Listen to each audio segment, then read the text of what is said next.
With Android Auto, you can access some of the features of your Android device through your vehicle.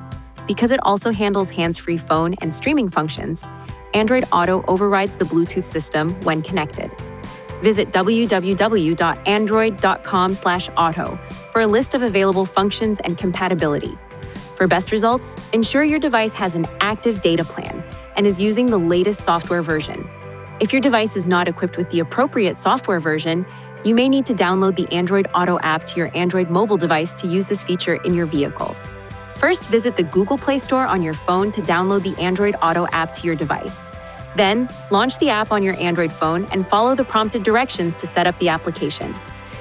Next, connect your Android device to one of these USB ports. You can also connect your device via Bluetooth by touching this icon. Connections.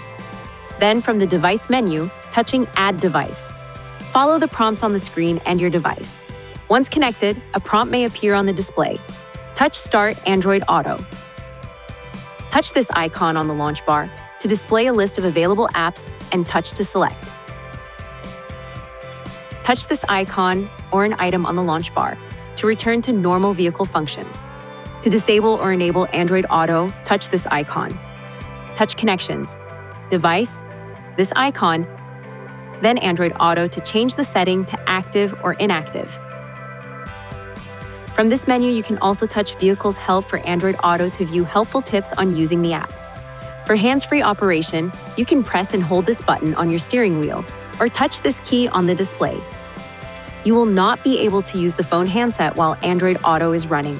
For best results when using Android Auto, speak clearly and reduce background noise by closing the windows and moonroof, if so equipped. Also direct the vents so that they are not pointing toward the vehicle microphone. Please see your Nissan Connect owner's manual for important safety information, system limitations, and additional operating and feature information.